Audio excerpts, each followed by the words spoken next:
بعد الاستماع للطلبات ديال المواطنين، وكذلك بعد واحد الاجتماعات اللي كانت في اطار الاغلبيه واللي كانت دائما فيها الطلبات بانه الساعه الاضافيه يمكن تشكل واحد الاشكاليه يعني على المواطنين، والمواطنين يعني عندهم انتظارات، وحنا هنا كحكومه باش نستمعوا لهم. تم اليوم تقرر انه ان شاء الله باش نرجعوا للساعه القانونيه، يعني الساعه ديال غرينتش ابتداء من اخر الصيف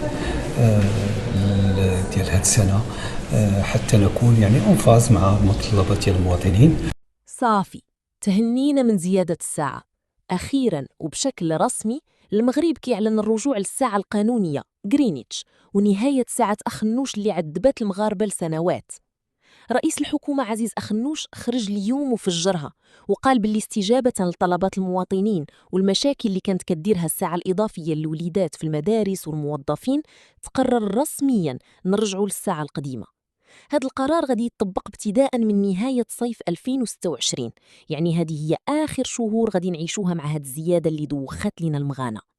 هذا القرار نزل كبرد وسلام على ملايين المغاربة اللي عياو من هذا التوقيت. ودابا الدور عندكم، واش كيبان لكم هذا القرار جا في وقته؟ وشكون أول واحد غادي تبارطاجي معاه هذا الخبر وتفرحوا؟ خليوا لي الرأي ديالكم في الكومنتير، وما تنساوش تابوناو حيت كاين ديما الجديد. بعد الاستماع للطلبات ديال المواطنين، وكذلك بعد واحد الاجتماعات اللي كانت في اطار الاغلبيه واللي كانت دائما فيها الطلبات بانه الساعه الاضافيه يمكن تشكل واحد الاشكاليه يعني على المواطنين، والمواطنين يعني عندهم انتظارات، وحنا هنا كحكومه باش نستمعوا لهم.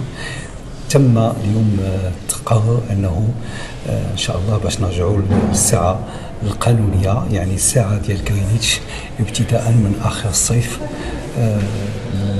ديال هذه السنه، حتى نكون يعني انفاز مع متطلبات ديال المواطنين.